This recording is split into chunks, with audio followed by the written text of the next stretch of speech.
إن الدين عند الله الإسلام وما اختلف الذين أوتوا الكتاب إلا من بعد ما جاءهم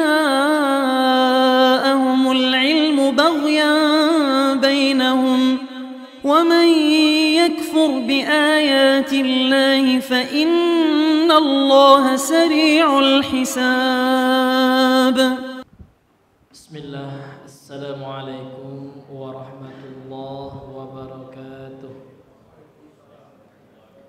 إن الحمد لله نحمده ونستعينه ونستغفره ونعوذ بالله من شرور أنفسنا وسيئات أعمالنا. من يهده الله فلا مضل له ومن يضلل فلا هادي له. أشهد أن لا إله إلا الله وحده لا شريك له وأشهد أن محمدا عبده ورسوله. اللهم صل وسلم وبارك وزد وأنعم على رسولنا ونبينا محمد صلى الله عليه وسلم وعلى من صار على نهجه وتمسك بسنته إلى يوم الدين. قال الله تعالى: يا أيها الذين آمنوا اتقوا الله حق تقاته ولا تموتن إلا وأنتم مسلمون. أما بعد، فإن أصدق الحديث كتاب الله وخير الهدي هدي محمد صلى الله عليه وسلم وشر الأمور محدثاتها فإن كل محدثة بدعة وكل بدعة ضلالة وكل ضلالة في النار. نسأل الله السلامة والعافية منها. Ma'asyiral muslimin wal muslimat rahimani wa rahimakumullah. Kembali kita bersyukur kepada Allah Subhanahu wa taala atas seluruh nikmat yang telah Allah berikan kepada kita. Kemudian sebagai seorang muslim, kita harus senantiasa mempelajari agama Islam, mempelajari dinul Islam. Karena dengan mempelajari Islam ini kita bisa mengetahui sebab-sebab yang bisa membuat kita celaka sehingga kita bisa menjauhinya. Sebagaimana ya dalam sebuah hadis Rasul sallallahu alaihi wasallam bersabda, hadis sahih Bukhari Muslim muttafaqun alaih, tentang sebab kebinasaan umat-umat terdahulu. Kata Nabi sallallahu alaihi wasallam, innama halakal ladzina min qablikum kasratu masailihim wa ikhtilafuhum ala anbiya'ihim. Sesungguhnya di antara yang menyebabkan celaka orang-orang terdahulu sebelum kalian, kata Rasulullah, adalah kasratu masailihim, banyak pertanyaan-pertanyaan mereka, banyak tanya, Pak. Namun banyak tanya di sini bukan untuk mengamalkan. Karena ada orang bertanya namun supaya bisa menghindari dari sebuah anjuran, sebuah perintah. Nah, dibuatlah pertanyaan, ya kan? Namun dia yang tahu, niatnya dia yang tahu. Jadi orang yang banyak bertanya terhadap sesuatu yang telah jelas dalam agama ini. Salat jelas, namun dia tetap bertanya ngapain salat, kan seperti itu. Namun pertanyaannya bukan murni untuk mendapatkan ilmu. Namun pertanyaannya supaya dia bisa menghindari dari sebuah kewajiban atau supaya bisa melakukan sesuatu yang diharamkan. Sehingga dalam hadis ini Rasulullah melanjutkan, wa idza nahaitum fajtanibu, kata Rasulullah. Apabila kalian dilarang dalam agama ini, dilarang oleh Allah dalam Al-Quran, dilarang oleh Rasulullah dalam hadisnya, maka tinggalkan. Karena yang namanya larangan ini wajib harus ditinggalkan. Wa idza amartukum bi syai'in fa'tu minhu mastata'tum, berbeda dengan perintah. Kalau seandainya kalian diperintahkan untuk melakukan sesuatu, fa'tu, maka lakukanlah, minhu darinya, mastata'tum, ya, sesuai dengan kemampuanmu. Jadi ulama memberikan kaidah berdasarkan hadis ini, seluruh larangan itu wajib ditinggalkan. Harus ditinggalkan, karena meninggalkan sesuatu itu lebih gampang daripada melakukan. Karena meninggalkan itu tidak butuh action, ya. Tidak butuh perbuatan, tinggal meninggalkan saja. Nah, namun kalau seandainya itu berupa perintah, maka ya sesuai dengan kemampuan. Sebagaimana sholat, Rasulullah bersabda, ya, wa idza shallaitum ya shallu qa'iman. Kalau kalian sholat berdiri. Fa illam tastati' shallu qa'idan. Kalau enggak mampu sholat qa'id, duduk. Qa'id maknanya jalis, ya duduk. Kalau enggak mampu ya mustalqiyan, berbaring, dan seterusnya sesuai dengan kemampuan masing-masing. Nah, ini hadirin yang dimuliakan. Jadi kalau Allah sudah melarang kita sesuatu, maka jangan cari-cari alasan, ya. Allah melarang kita melakukan ini, melakukan itu, ya. Maka jangan kita ya mencari rukhsah. Karena ya para ulama menyebutkan kaidah, orang yang suka mencari-cari rukhsah untuk melakukan yang haram, ini tanda-tanda kezindikan.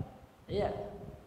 Man tataba'al rukhasa faqad tazandaqa, ya, ulama mengatakan seperti itu. Orang-orang yang mencari-cari rukhsah, ya, maka ya dia bisa jatuh ke dalam kezindikan. Karena zindiq itu ya bisa masuk ke dalam dosa, ya, dosa besar. Ini hadirin yang dimuliakan oleh Allah. Maka untuk itu ya, apa yang Allah larang kita, maka kita mesti ya meninggalkannya. Kalau yang diperintahkan oleh Allah, maka kita lakukan sesuai dengan kesanggupan kita. Baiklah Bapak Ibu yang dirahmati oleh Allah Subhanahu wa taala, kita kembali melanjutkan pembacaan kitab Umdatut Tafsir fi Mukhtasari Tafsir Ibnu Katsir, yang mana pada pembahasan yang lalu kita sudah membacakan ya beberapa penjelasan dari tafsir surah Al-Baqarah ayat 48. Kita ulangi ayatnya. A'udzubillahi minasyaitonirrajim. Wattaqu yawman la tajzi nafsun 'an nafsin syai'an wa la yuqbalu minha syafa'atu wa la yu'khadhu minha 'adlu wa la hum yunsarun. Allah Subhanahu wa taala yang berfirman yang artinya, dan takutlah kalian yauman, pada suatu hari. Maka suatu hari di sini ya disebutkan oleh Imam Ibnu Katsir adalah yaumal qiyamah, hari kiamat.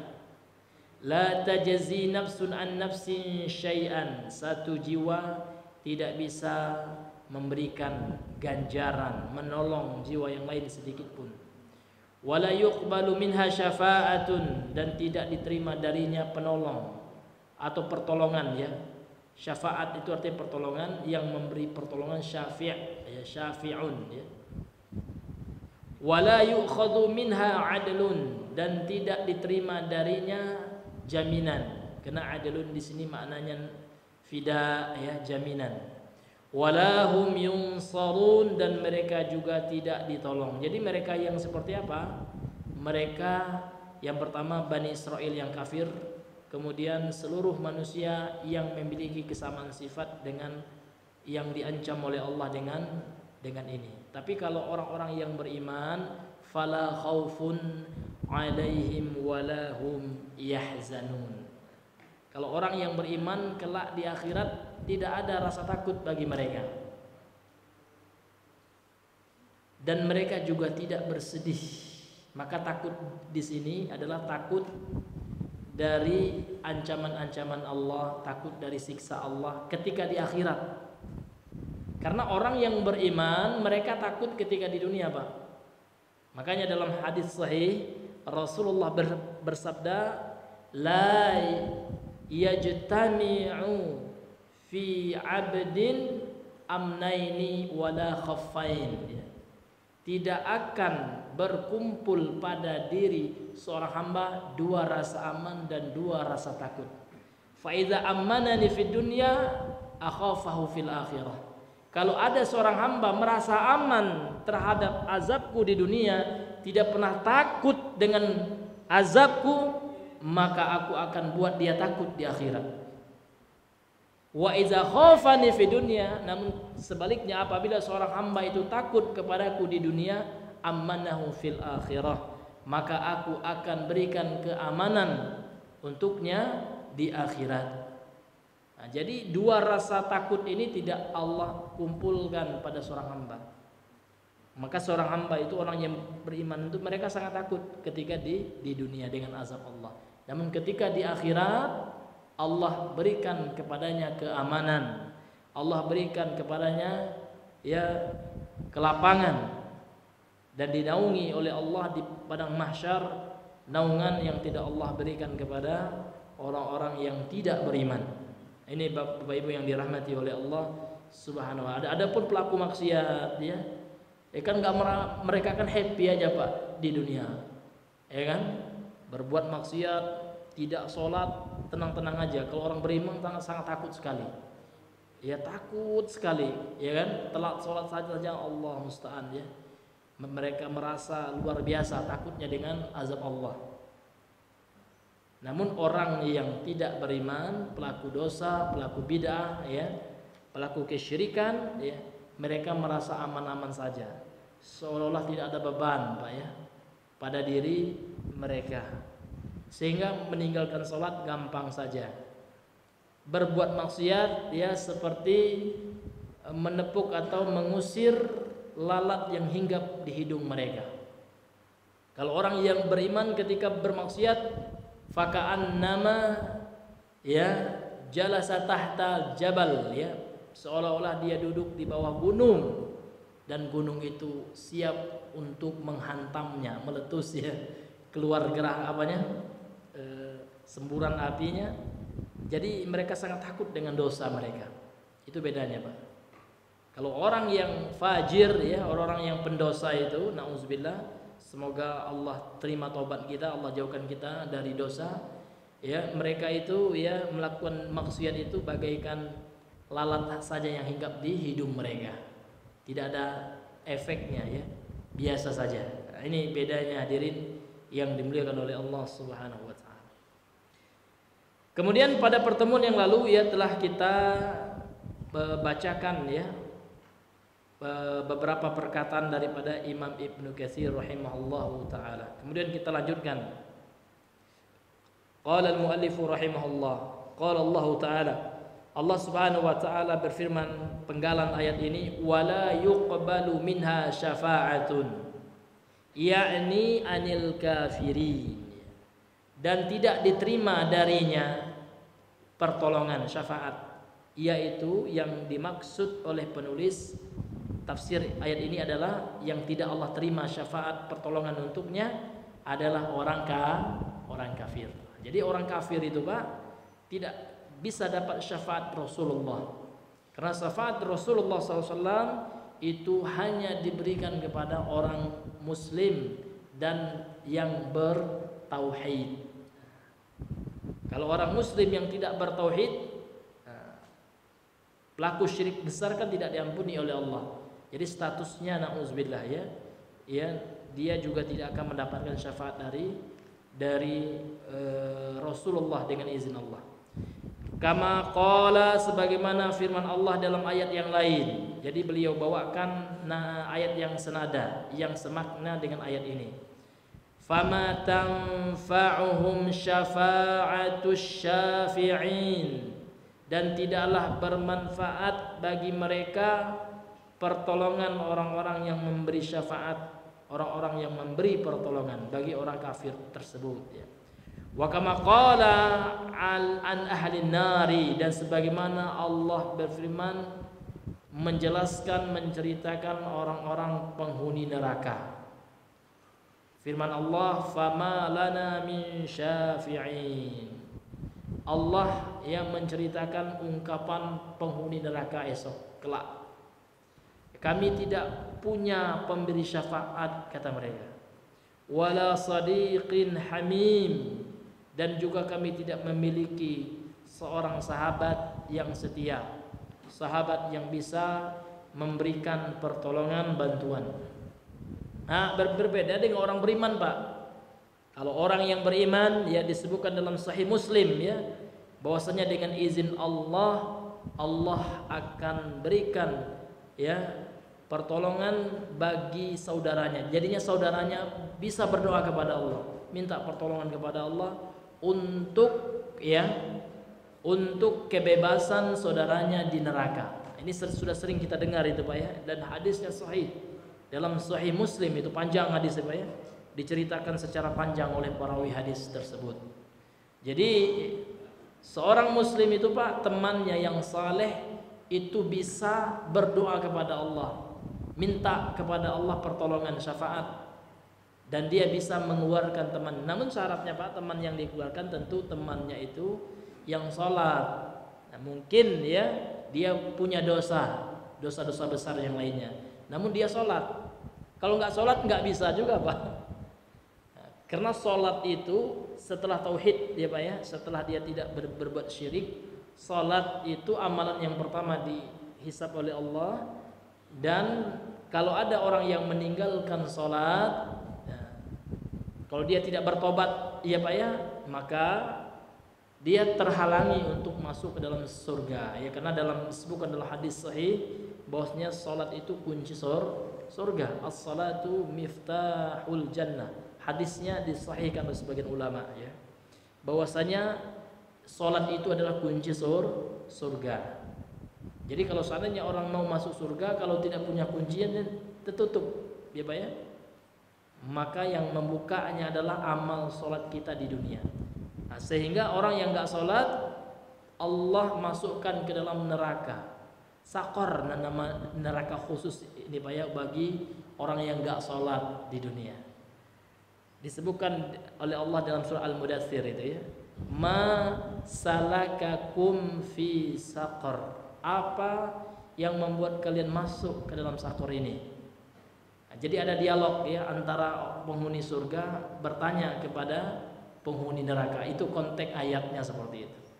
Maka penghuni neraka menjawab, ya, lam naku minal musallin, ya, dahulu di dunia kami itu enggak sholat, dia tidak sholat. Ini pentingnya sholat, Bapak Ibu yang dirahmati oleh Allah Subhanahu wa ta'ala. Dan sebagian ulama mengatakan sholat itu batas, ya, antara seorang muslim dengan orang kafir. Al-ahdu bainana wa bainahumus shalah faman tarakaha faqad kafar, kata Rasulullah. Ya, perjanjian antara kami dan mereka orang kafir itu adalah salat. Maka barang siapa yang meninggalkannya secara sengaja, kecuali dia ketiduran, apa, ya, niatnya nggak ada meninggalkan salat tapi ketiduran lewat, nah, itu nggak apa-apa, Pak. Namun sengaja, nah, ini sebagian ulama mengatakan na'udzubillah, ya, sudah batal keislamannya. Itu pentingnya sholat, maka kita mesti memprioritaskan sholat. Ya, jadi kalau Bapak sebagai seorang manajer, sebagai seorang pemimpin perusahaan, rapat, Pak, dengar azan tutup itu rapat, ya kan, karena seruan Allah itu lebih penting daripada hanya sekedar perkara dunia saja. Maka kita heran, Pak, ya, ada yang katanya kampus Islam, Pak, orang azan masih juga kuliah, ya, geleng-geleng kepala kita. Katanya university, Islamic University, ya, Universitas Islam, katanya kan seperti itu. Namun kenapa tidak menggalakkan sholat berjamaah gitu, ya, azan lalu-lalulah gitu, ya. Padahal, ya, sholat berjamaah itu syiar Islam itu, ya, bahkan sebagian ulama menganggap wajib, fardu ain bagi seorang yang mukim, ya, laki-laki yang tidak sedang safar kan gitu.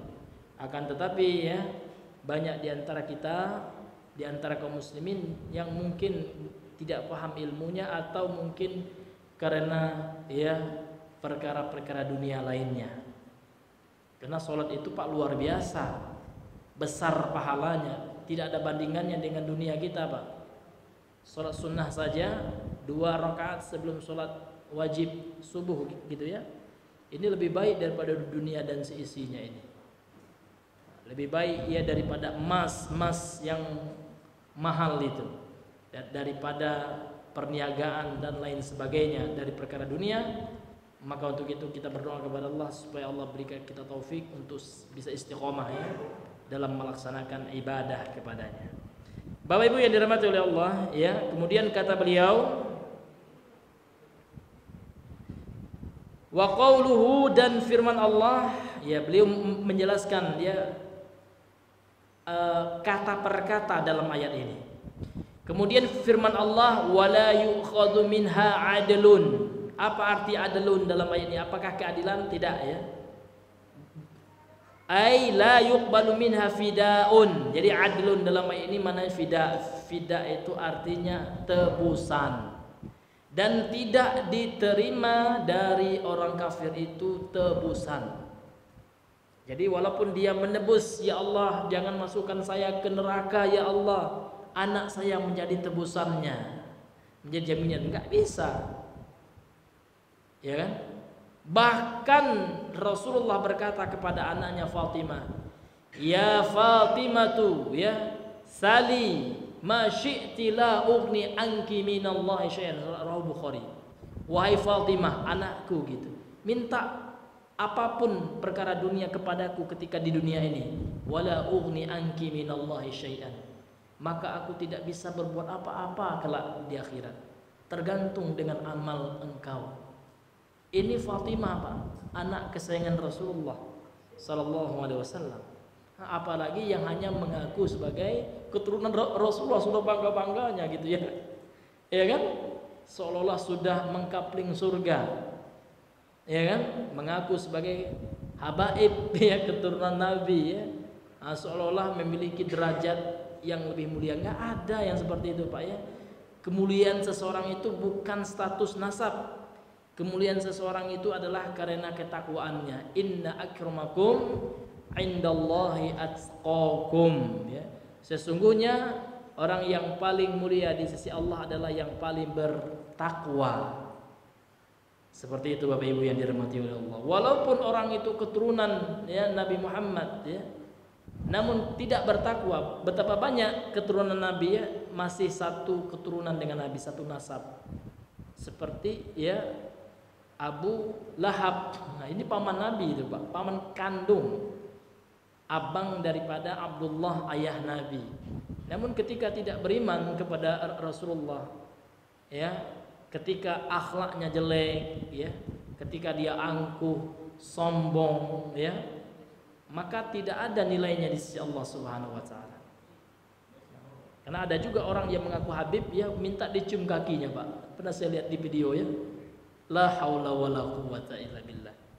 Dicium kakinya gitu ya. Nabi saja orang berdiri marah. Nah, Nabi ada sahabat pas Nabi datang mereka sengaja menghormati Nabi berdiri. Kata Nabi duduk gitu. Ya kan, jangan seperti itu. Ya, karena Nabi itu rendah hati. Nah, ini hadirin yang dimuliakan, bukan sombong gitu ya. Nah, ini hadirin yang dimuliakan oleh Allah Subhanahu wa taala. Karena orang yang sombong itu sifatnya adalah akan menganggap ya manusia yang lain itu rendah. Padahal Nabi saja nikah dengan budak pernah. Nabi, ada sebagian ulama mengatakan Maria Al-Qitbiyah yang merupakan hadiah dari Raja Mesir waktu itu, Raja Al-Muqawqis namanya ya, Raja Mesir yang didawahi oleh Nabi, namun qadarullah dia tidak mau masuk Islam, namun berhubungan baik gitu. Karena Islam ini luar biasa Pak. Islam ini tidak seperti yang diceritakan atau yang digambarkan oleh orang-orang misionaris ya, Islam menumpahkan darah, tidak. Islam itu diawali dengan peperangan, tidak. Nabi itu berperang karena diperangi, baru Nabi membela diri. Berperang karena diperangi. Dan Nabi ketika berdakwah itu kepada pembesar Romawi, Persia, ya kan, itu dengan damai Pak ya, disuruh masuk Islam dulu. Diutus delegasi, di antaranya adalah Raja Mesir ini. Ya kalau nggak salah namanya Al-Qawqis ya. Al-Qawqis ini dia nggak menerima Islam, dia tetap beragama Mesir kuno itu ya. Kemudian dia kasih Nabi budak gitu.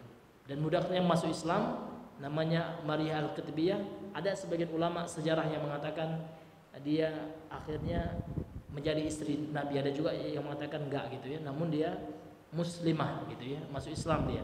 Lahirlah anak Nabi Ibrahim namanya. Namun Ibrahim ini enggak sampai balik, sudah meninggal itu Pak.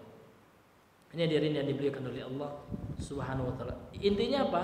Intinya ya tidak ada yang seperti itu. Ya kan?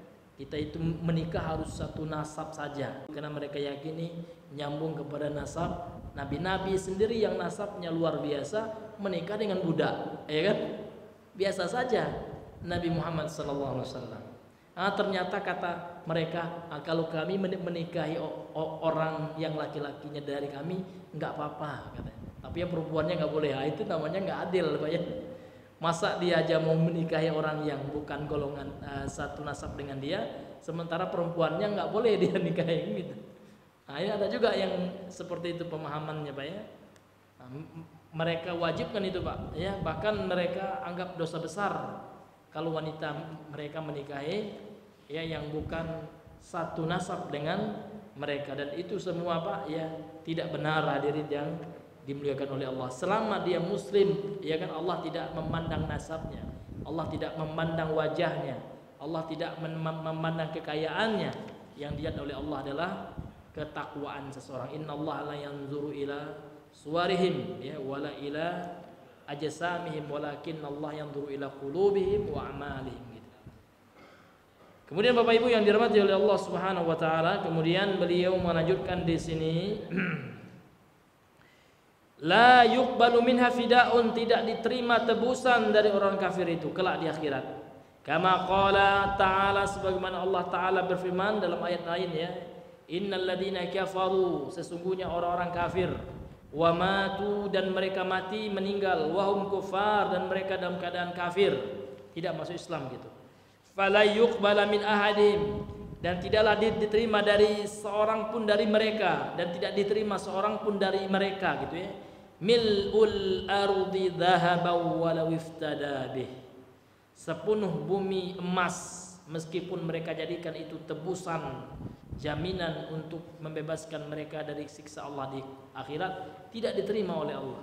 Wa qala, kemudian Allah berfirman dalam ayat lain, innal ladzina kafaru walau law anna lahum ma fil ardi jami'an wa mithluhu ma'ahu liyaftadu bihi min adzabi yaumil qiyamati ma tuqbila minhum wa lahum adzabun alim. Kata Allah Subhanahu wa taala, innal ladzina kafaru, sesungguhnya orang-orang kafir, lau anna lahum ma fil ardi jami'an, kalau seandainya mereka memiliki apa yang seisi dunia ini, apa yang ada di dunia ini seluruhnya, wa mislahu, kemudian yang sama dengan dunia dan seisinya ini mereka miliki gitu. Liyu ma'ahu, bersama mereka miliki itu, liyaftadu bihi, untuk mereka jadikan fida, tebusan, min azabi yaumil qiyamati, dari azab Allah di hari kiamat, ma tuqbila minhum, maka tidak akan diterima dari mereka sedikit pun, walahum azabun alim, bagi mereka azab yang pedih. Jadi orang-orang kafir itu Bapak Ibu tidak bisa, walaupun mereka kaya raya Pak, walaupun mereka punya dunia dan seisinya milik mereka, kita hanya numpang saja misalnya, ya kan, milik mereka. Kalau mereka mati di hari kiamat ya, tidak bisa itu mereka jadikan jaminan untuk menebus dosa kekufuran yang mereka lakukan ketika di dunia ini. Wa qala ta'ala, kemudian Allah ta'ala berfirman, wa in ta'dil kulla adlin la yu'khadh minha, dan kalau seandainya engkau ya berlaku adil wahai Muhammad ya, kulla adlin, dengan segala keadilan, la yu'khadh minha, maka tidak diambil, maksudnya tidak disiksa ya karenanya, karena keadilan itu ya wa'dilu ya karena keadilan itu dekat dengan ketakwaan. Wa qala, Kemudian Allah Subhanahu wa taala berfirman, "Fal yauma la yu'khadhu minkum fidyatun wala minal ladzina kafaru ma'wakumun nar hiya maulakum wa bi'sal masir." Dan hari ini tidaklah diterima dari kalian fidyah, ya, juga sama artinya dengan fida, ya, tebusan. Wala minal ladzina kafaru, dan juga tidak diterima dari orang-orang kafir. Ma'wakumun nar, tempat kalian, ya, wahai orang-orang kafir, adalah neraka. Maka ini, Pak, ya, akidah kita. Ya, jadi kita umat Islam memang kita bukan pemilik surga gitu. Akan tetapi pencipta surga, pemilik surga telah mengkabarkan dengan informasi, dengan kabar, informasi yang pasti dalam Al-Quran, maka kita benarkan. Maka kita katakan ini akidah Ahlussunnah, ya, akidah Islam ini, keyakinan kita umat Islam yang harus kita berpegang dengan keyakinan ini karena Al-Quran yang mengatakannya. Apa? Bahwasanya orang yang meninggal tidak di atas agama Islam itu pasti, Pak, jangan ragu lagi kita, pasti masuk neraka. Yang nggak pasti itu kalau dia belum meninggal. Kalau belum meninggal, Pak, nggak boleh kita pastikan masuk neraka, nggak boleh. Walaupun dia non Muslim sekarang, boleh jadi gitu. Ya, sebelum meninggal dia masuk Islam, ya kan? Betapa banyak orang, Pak, ya kan?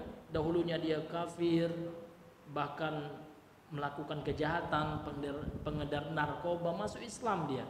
Kalau Allah beri dia hidayah, nggak ada yang bisa menghalanginya. Kemarin itu kan ada cerita, Pak, ya, mantan kartel narkoba Meksiko itu, yang masuk Islam hanya mendengarkan Al-Quran saja, padahal dia nggak ngerti katanya.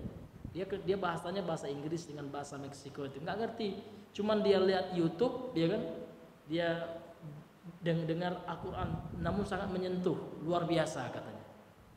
Nah, kemudian dia pernah juga dengar seorang petarung Muslim katanya, karena dia ini juga suka bela diri seperti itu, ya, yang orang Rusia itu, yang Islam itu, dia mengucapkan Alhamdulillah. Jadi ucapan itu sangat luar biasa katanya, sangat menggetarkan hatinya ketika dia dengar. Dia cari tahu di internet apa itu arti Alhamdulillah. Dia nggak tahu, Pak, ya, nggak tahu bahasa Arab gitu. Oh, artinya adalah ini katanya. Dengan begitu masuk Islam dia, Pak. Subhanallah, ya. Kalau Allah berikan hidayah, ya, kepada siapapun nggak ada yang bisa, ya, nggak ada yang bisa menghalanginya. Ini luar biasa, Pak, ya. Ini Bapak Ibu yang dirahmatin.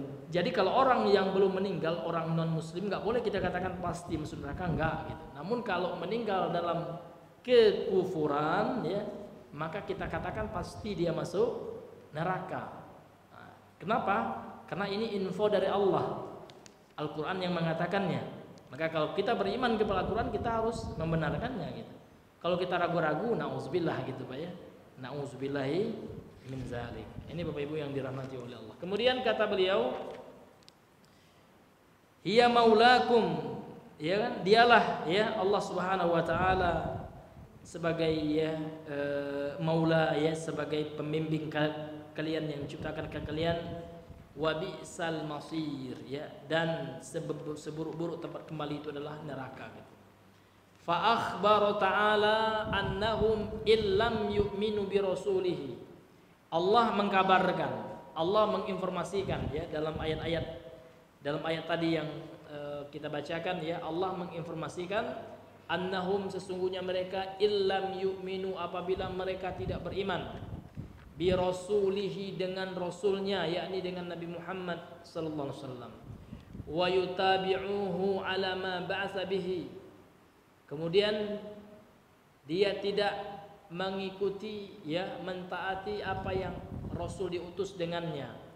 Wa wafullah ha yaumal qiyamah ala ma hum alaih.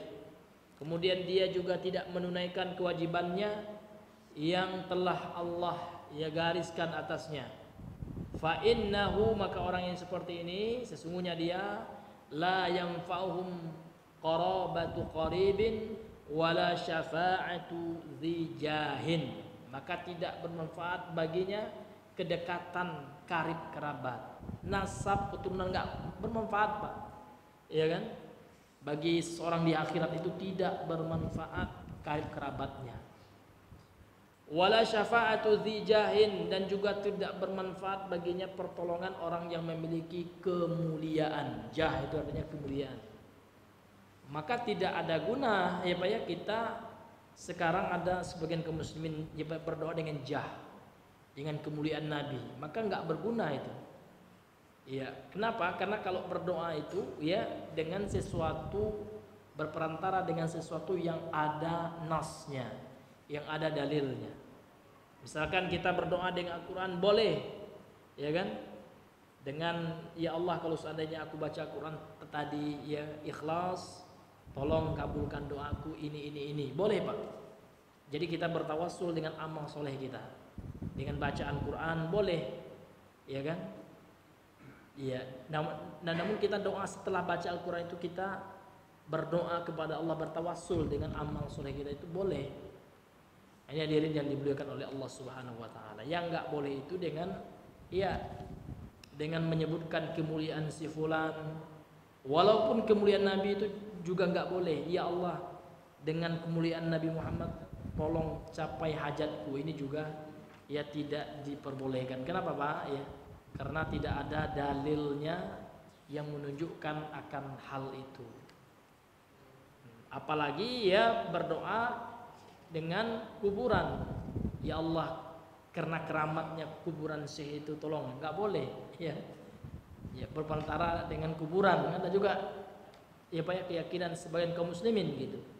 Mereka meyakini kalau kita berdoa di kuburan orang soleh itu mustajab. Karena saya pernah diskusi Pak ya dengan orang sufi ya di Yaman dahulu. Di kampusnya sufi itu ya. Namanya Jamiah Ahqaf ya di Tarim itu. Jadi ada orang Somal Pak ya, lupa saya orang Ethiopia ke orang Afrika itu ya, orang Ethiopia atau orang Somalia gitu ya. Nah, dia sampai dia meyakini seperti itu, kalau kita berdoa ya kan di kuburan wali itu mustajab katanya. Itu adalah mautin ya, istijabatid doa katanya. Tempat diijabahinya doa. Maka saya tanya ya, apa dasarnya? Ya kan? Adakah Al-Quran mengatakan seperti itu? Adakah Rasulullah dalam hadisnya?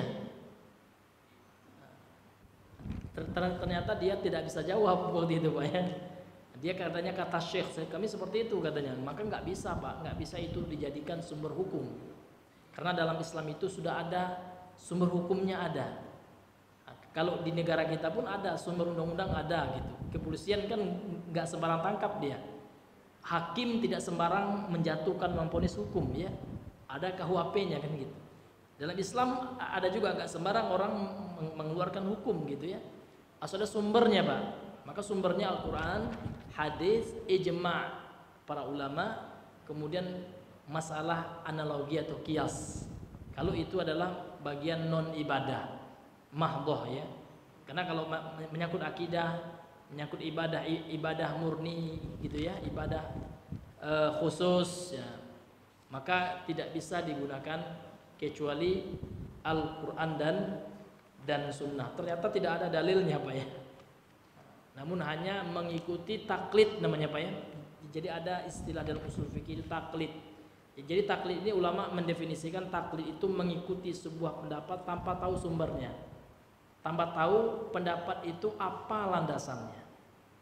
Nah, seperti seseorang ya kata ustadz saya memang seperti itu. Apa dalil ustadzmu? Nggak tahu dia, itu taklid ya. Ini hadirin yang dimuliakan oleh Allah. Kalau taklid itu hukum asalnya nggak boleh. Namun taklid memang orang itu memang nggak bisa belajar, nggak bisa memahami dalil ya, orang awam betul Pak ya, mungkin baca tulis dia nggak mampu gitu ya, maka boleh baginya taklid gitu. Tapi orang yang belum sampai derajat ijtihad, maka dalam Islam itu ada namanya ittiba ya Pak ya. Ittiba itu artinya mengikuti seseorang namun seseorang itu tahu dalilnya. Ini definisi sebagaimana disebutkan oleh Imam Abdul Bar ya dalam kitab beliau ya, bahwasanya ittiba itu adalah mengikuti seseorang, dia ikuti imam ya, dia ikuti Imam Syafi'iyah. Namun dia enggak taklid. Kenapa? Karena dia tahu apa alasan dalil Imam Syafi'i tersebut. Contoh, Imam Syafi'i mengatakan kunut ya. dia tahu dalil kunut. Ya. Ini banyak orang yang kunut, saya tanya dalil kunut apa, nggak hafal. Berarti kalau apa nggak tahu berarti taklid. Sahih nggak? Nggak juga tahu gitu ya. Nah, berarti masih ya taklid. Maka orang yang taklid itu nggak boleh menyalahkan orang. Ini kaidah dalam usul fikih ya. Orang muqallid, orang yang taklid tidak boleh menyalahkan. Ya, karena bagaimana dia nak menyalahkan, dia masih ngikut orang juga gitu. Nah, jadi orang yang masih statusnya taklid ini nggak boleh Pak menyalahkan. Nah, itu kaidah ya, disepakati itu. Iya. Dan orang sekarang aneh Pak ya. Mereka menyalahkan orang karena dia taklid, kata ustaz, si fulan ustaz itu salah katanya gitu. Iya kan? Tanpa dia mengerti apa dalilnya, bagaimana cara pendalilannya kan gitu. Ini yang harus kita hati-hati juga Pak. Jangan sampai ya katanya kita Ahlussunnah anti taklid, ternyata kita muqallid ya. Kita juga pendukung taklid. Bedanya mereka mungkin taklid dengan kiainya, kita taklid sama ustadznya kan gitu. Maka nggak boleh taklid, apa ya? Kalau salah ya bilang salah gitu. Namun tentu dipertanggungjawabkan, jangan hanya menyalahkan, namun tidak bisa memberikan dalil kan gitu. Karena setiap kita itu dituntut untuk tunduk kepada dalil. Ya kalau kita salah kita rujuk kepada dalil. Kalau kita menyelisihi ya dalil. Ini hadirin yang diberikan oleh Allah Subhanahu wa ta'ala. Fa innahu la yanfa'uhum qarabatu qaribin wala syafa'atu dzi jahin. Sesungguhnya tidak bermanfaat bagi mereka orang-orang kafir itu bantuan dari karib kerabat dan juga bantuan orang-orang yang memiliki kedudukan. Wala yuqbalu minhum fida'un walau bimil'il ardi dhahaban, juga tidak diterima dari mereka tebusan walaupun sepenuh bumi emas yang mereka jadikan tebusan yang tidak akan bisa menebus mereka kelak dari siksa Allah. Kama qala ta'ala, sebagaimana Allah berfirman, min qabli ay ya'tiya yaumul la bay'un fihi wala khullatu wala syafa'ah. Ya. Jadi ini penggalan ayat ya kan yang sebelumnya Allah perintahkan untuk bertakwa kepada Allah sebelum datang suatu hari, itu hari kiamat yang tidak bermanfaat bai'un, jual beli, fihi di dalamnya, wala khullatun, tidak juga teman dekat ya, nggak bisa memberikan pertolongan kepada seseorang apabila dia kafir gitu. Wala syafa'ah, demikian juga pertolongan. Wa qala, kemudian Allah berfirman, wala bai'un fihi wala khilal, sama. Di hari kiamat itu tidak ada berguna lagi bai'un, ya jual beli, dan juga tidak bermanfaat ya pertemanan di hari kiamat tersebut. Kemudian penggalan yang terakhir dari ayat 48 dari surah Al-Baqarah ini, Allah tutup firman-Nya dengan berfirman, wala hum yunsarun, ay wala ahada yaghdhabu lahum fayansuruhum wa yanqidhahum min azabillah. Di hari kiamat kelak tidak ada seorang pun yang marah karena mereka, untuk mereka gitu ya. Fayansuruhum, lantas dia menolongnya, tidak ada Pak, tidak ditolong dia. Dan juga tidak ada yang membebaskan dia dari azab Allah Subhanahu wa ta'ala. Kama taqaddama, sebagaimana yang telah dijelaskan, min annahu la ya'tifu alaihim dzu qarabah wala dzu jah ya. Dan juga tidaklah ya mereka mendapatkan bantuan dari orang-orang kerabatnya, dan orang yang memiliki kerabat dekat ya, memiliki kekerabatan, juga dia tidak mendapatkan pertolongan dari orang-orang yang memiliki kemuliaan. Wala yuqbalu minhu fida'un, dan juga tidak diterima dari mereka tebusan. Haza kulluhu min janibit talattuf wala lahum nasira min anfusihim wala min ghairihim. Ini semua ya, ini adalah bentuk kelembutan Allah ya, talattuf. Jadi kalau kita dengar kata fal yatalattaf ya, yang sering diambil oleh orang-orang untuk zimat ya Pak ya, dalam surah Al-Kahfi itu ya. Ini artinya Allah memerintahkan untuk lembut, karena dari kata latif ya, latif itu lembut ya. Jadi Allah tidak menolong orang kafir, Allah azab mereka, ini bentuk talatuf ya, bentuk kelembutan Allah, bentuk keadilan Allah gitu. Karena itulah yang layak bagi mereka, karena kekafiran mereka gitu. Wala lahum nasira, dan juga mereka tidak memiliki satu penolong pun, baik dari diri mereka, min anfusihim, dari diri-diri mereka, wala min ghairihim, juga tidak dari selain mereka, dari orang lain. Tidak ada yang nolong Pak. Nah, itu luar biasanya kekufuran itu. Makanya ya, Allah selalu mewasiatkan kepada kita. Kita sering di awal-awal ceramah, dalam khutbah atau dalam muqaddimah, kita sampaikan ayat itu, fala tamutun wala tamutunna illa wa antum muslimun gitu. Jangan kau mati melainkan dalam keadaan Islam. Karena memang Islam itu modal Pak, modal untuk keselamatan, kebahagiaan di akhirat. Maka pentingnya Islam. Maka kita sebagai orang Islam harus meyakini itu, Islam adalah satu-satunya agama yang Allah ridhoi. Itu Allah yang mengatakan. Islam adalah agama yang Allah terima. Makanya non muslim dalam keyakinan kita umat Islam, kalau tidak dia masuk Islam, mati dalam keadaan kafir di luar Islam, maka haram baginya surga. Maka sudah pasti baginya neraka. Maka jangan kita terpengaruh oleh propaganda orang-orang liberal. Agama itu sama. Nauzubillah ya. Kalau seandainya agama itu sama, untuk apa lagi Nabi Allah utus? Ya kan? Orang musyrik itu sama aja dengan Islam. Ya kan? Untuk apa Nabi menjelaskan Islam, menyuruh orang masuk Islam gitu? Untuk apa Nabi Allah suruh menyuruh orang masuk Islam? Kan Nabi Allah utus untuk apa? Suruh orang masuk Islam. Islam itu apa sih? Islam itu adalah al-istislamu lillah. Islam itu adalah tunduk patuh kepada Allah. Dengan cara apa? Al-istislamu lillah bit tauhid gitu. Tunduk patuh kepada Allah dengan mentauhidkan Allah. Wan qiyadu lahu bit ta'ah. Kemudian tunduk kepada Allah dengan melakukan ketaatan. Kerjakan perintah Allah, jauhi larangan Allah. Wal bara'atu minasyirki. Islam itu adalah berlepas diri. Ya, berpisah gitu. Bara' itu artinya berlepas diri. Dari apa kita disuruh bara'? Minasyirki wa ahli, dari syirik dan pelakunya. Bukan sama muslim bara'. Bara' saya ada orang Islam. Itu nggak ada, ya kan? Karena konsep bara' itu apa? Maka ulama memberikan tafsir, ya, perincian. Bara' kepada orang kafir itu namanya bara'un tamun, ya, berlepas diri secara sempurna. Adapun kepada orang Islam itu tidak sempurna, itu nisbi sifatnya.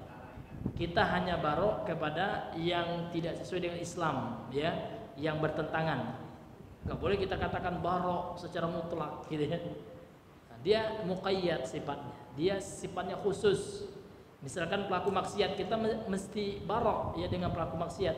Namun lihat apanya dulu gitu kan, dengan kemaksiatannya. Namun statusnya sebagai muslim tidak, karena muslim itu bersaudara. Maka dijelaskan oleh ulama itu ada pembahasan tentang kaidah al-wala wal bara'. Kadang-kadang ada juga sebagian orang itu hulu Pak ya. Ya, seolah-olah temannya muslim itu statusnya sama kayak kafir dia. Ya kan? Nah, dia seolah-olah ya berlepas diri betul gitu ya. Padahal kita sama muslim itu kita ada ayat-ayat untuk konsep ukhuwah, persaudaraan. Maka jangan kita berinteraksi dengan muslim sama dengan orang kafir, beda gitu. Karena orang Islam itu beda dengan orang kafir. Nauzubillahi min zalik. Makanya ada metodologi, adalah manhaj ya, dalam memahami al-wala wal bara'. Itu ada pembahasan khususnya. Itu Bapak Ibu yang dirahmati oleh Allah Subhanahu wa taala. Baik, ya, karena mengingat waktu, mungkin ini saja dulu yang bisa kita sampaikan. Mudah-mudahan dengan yang sedikit ini bisa menambah keimanan kita kepada Allah Subhanahu wa taala dan mendekatkan diri kita kepada Allah Subhanahu wa taala, dan juga kita berharap supaya Allah Subhanahu wa taala memberikan kepada kita pahala dan menjauhi dari diri kita dan keluarga kita dari segala sumber azab dan bencana dari Allah Subhanahu wa taala. Subhanakallahumma bihamdika asyhadu an la ilaha illa anta astaghfiruka wa atubu ilaik. Assalamualaikum warahmatullahi wabarakatuh.